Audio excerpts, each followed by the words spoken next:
ये आकाशवाणी रायपुर है। प्रादेशिक समाचार बुलेटिन के साथ मैं शुभ्रा भट्टाचार्य।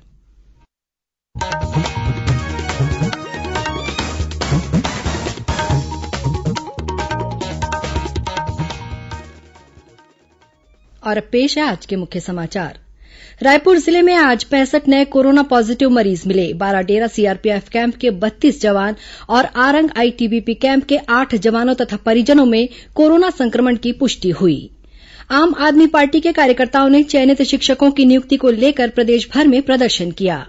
राजनांदगांव जिले के मानपुर क्षेत्र में 12 जुलाई 2009 में हुए माओवादी हमले में शहीद जवानों को आज श्रद्धांजलि अर्पित की गई। और आगामी 24 घंटों के दौरान प्रदेश के कुछ स्थानों पर भारी वर्षा होने और बिजली गिरने की चेतावनी।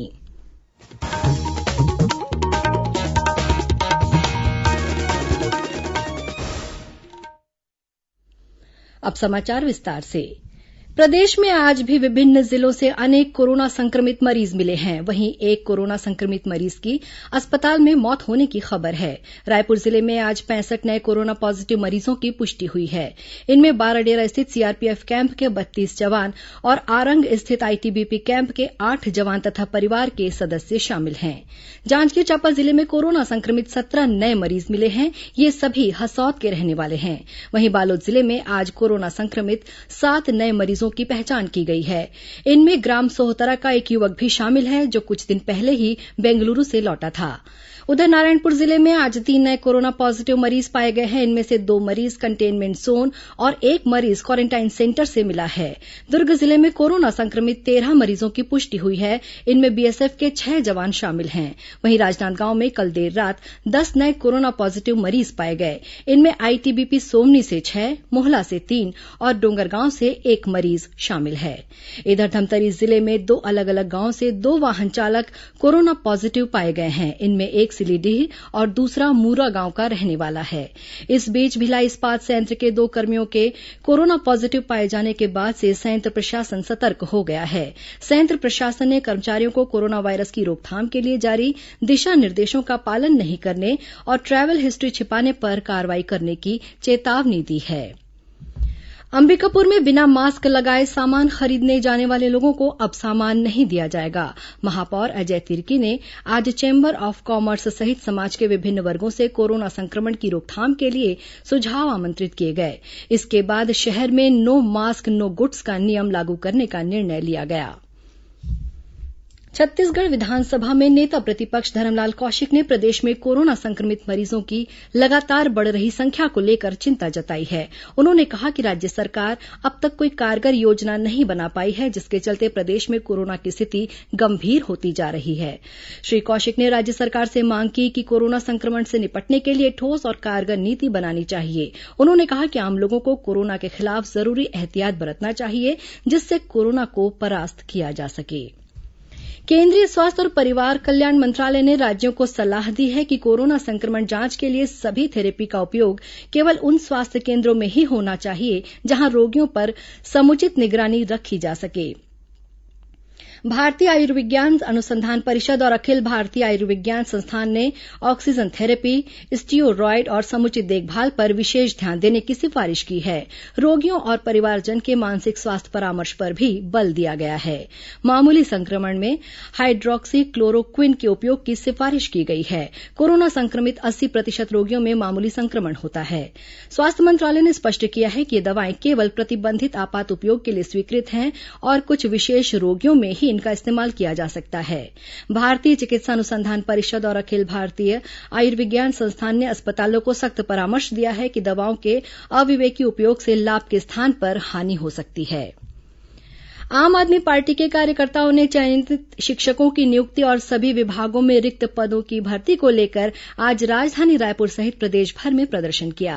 प्रदर्शनकारियों ने बताया कि प्रदेश में 14,580 शिक्षकों की भर्ती के लिए अभ्यर्थियों के दस्तावेजों का सत्यापन हो चुका है, लेकिन अब तक किसी भी अभ्यर्थी की नियुक्ति नहीं की गई है। मांगे पूरी नहीं होने तक आंदोलन जारी रहेगा। राजनांदगांव जिले के मानपुर क्षेत्र में 12 जुलाई 2009 में हुए माओवादी हमले में शहीद जवानों को आज श्रद्धांजलि अर्पित की गई।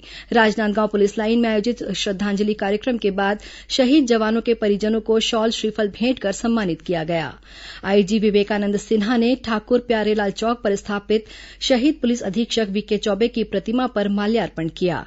इसके बाद शहीद स्मारक में भी पुष्पांजलि अर्पित की गई। मानपुर सहित जिले के सभी थानों में भी शहीदों की याद में अलग अलग कार्यक्रम आयोजित किए गए। छात्र युवा मंच ने रानीसागर तालाब किनारे शहीदों की याद में पौधरोपण किया। प्रादेशिक समाचार आप आकाशवाणी रायपुर से सुन रहे हैं और अब आगे बढ़ते हैं बाकी के समाचारों की ओर। प्रदेश में वन विभाग द्वारा कल फल सब्जी बीज और सीड बॉल की बोआई का कार्यक्रम आयोजित किया गया। इसके तहत प्रदेश के वन और अन्य क्षेत्रों में 25 लाख सीड बॉल की बोआई की गई।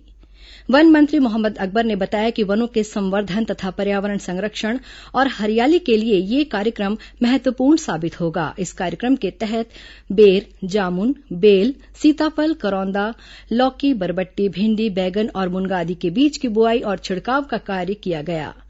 प्रधान मुख्य वन संरक्षक राकेश चतुर्वेदी ने बताया कि प्रदेश के सभी वन मंडलों के अंतर्गत 50,000 किलो फलदार पौधे के बीज और 6,500 सब्जी बीज की भी बोआई की गई। देशभर में आज अर्धसैनिक बलों द्वारा वृहद पौधरोपण कार्यक्रम का आयोजन किया जा रहा है। इसी कड़ी में छत्तीसगढ़ में भी अर्धसैनिक बलों के परिसरों में पौधरोपण कार्यक्रम आयोजित किया गया। भिलाई स्थित केंद्रीय औद्योगिक सुरक्षा बल सीआईएसएफ के परिसर में अधिकारियों और जवानों ने लगभग 1,000 पौधों का रोपण किया। वहीं सीमा सुरक्षा बल के महानिरीक्षक सहित अन्य अधिकारियों और जवानों द्वारा भी पौधरोपण किया गया।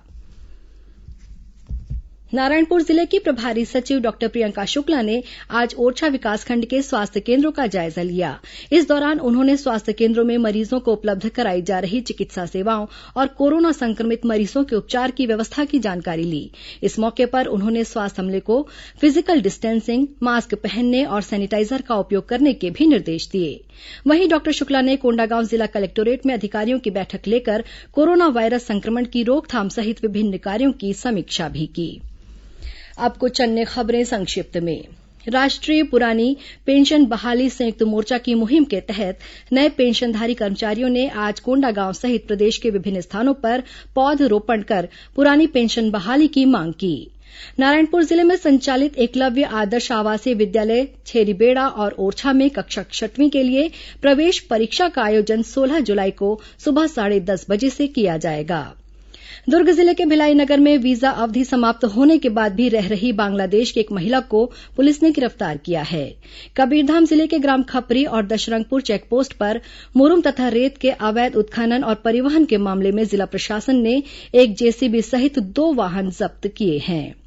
राज्य सरकार की महत्वाकांक्षी योजना रोका छेका अभियान में लापरवाही बरतने के कारण नगरीय प्रशासन विभाग ने नगर निगम रायपुर के 2 जोन कमिश्नरों को कारण बताओ नोटिस जारी किया है।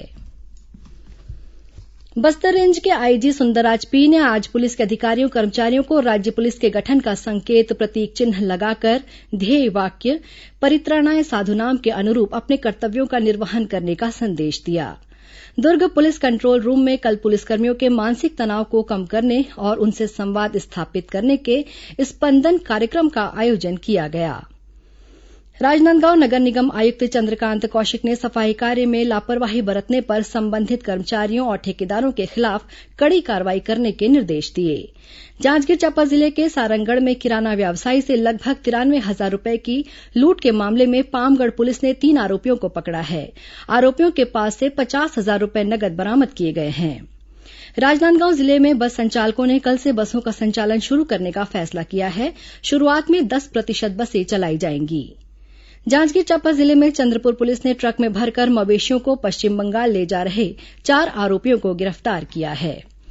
राजनांदगांव पुलिस ने वाहनों से बैटरी चोरी करने वाले गिरोह के 7 सदस्यों को गिरफ्तार किया है। इनके पास से 6 बैटरी बरामद की गई है। महासमुंद पुलिस ने डकैती की योजना बनाते हुए मध्यप्रदेश और ओडिशा के 7 लोगों को गिरफ्तार किया है। आरोपियों के पास से 1 नग पिस्टल, मैगजीन, 2 जिंदा कारतूस और 1 देशी कट्टा बरामद किया गया है।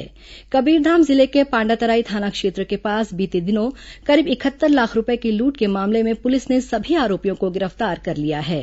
जांजगीर चांपा जिले के बलौदा क्षेत्र के भैंसतरा और डोंगरी गांव में सांप के काटने से 2 लोगों की मौत हो गई। वहीं नारायणपुर जिले के छोटे डोंगर गढ़पारा में भी सर्पदंश से एक व्यक्ति की मौत हो गई। और रायगढ़ जिले के धरमजयगढ़ क्षेत्र के ग्राम विजयपुर में जंगली हाथियों ने कुछ घरों में तोड़फोड़ की है। और अब पेश है मौसम का हाल। प्रदेश में इन दिनों मानसून सक्रिय है। मौसम विभाग ने आगामी 24 घंटों के दौरान प्रदेश के अनेक स्थानों पर हल्की से मध्यम वर्षा होने की संभावना जताई है। वहीं 1-2 स्थानों पर गरज चमक के साथ बिजली गिरने और भारी वर्षा की चेतावनी भी दी गई है। मौसम विभाग के मुताबिक एक चक्रीय चक्रवाती घेरा पूर्वी बिहार और उसके आसपास 3.1 किलोमीटर तथा 7.6 किलोमीटर ऊंचाई पर स्थित है। इसका असर छत्तीसगढ़ में भी देखने को मिल रहा है।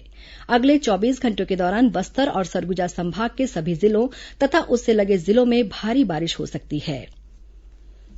अंत में मुख्य समाचार एक बार फिर। रायपुर जिले में आज 65 नए कोरोना पॉजिटिव मरीज मिले। बाराडेरा सीआरपीएफ कैंप के 32 जवान और आरंग आईटीबीपी कैंप के 8 जवानों तथा परिजनों में कोरोना संक्रमण की पुष्टि हुई। आम आदमी पार्टी के कार्यकर्ताओं ने चयनित शिक्षकों की नियुक्ति को लेकर प्रदेश भर में प्रदर्शन किया। राजनांदगांव जिले के मानपुर क्षेत्र में 12 जुलाई 2009 में हुए माओवादी हमले में शहीद जवानों को आज श्रद्धांजलि अर्पित की गई। और आगामी 24 घंटों के दौरान प्रदेश के कुछ स्थानों पर भारी वर्षा होने और बिजली गिरने की चेतावनी। इसी के साथ प्रादेशिक समाचार बुलेटिन समाप्त हुआ। नमस्कार।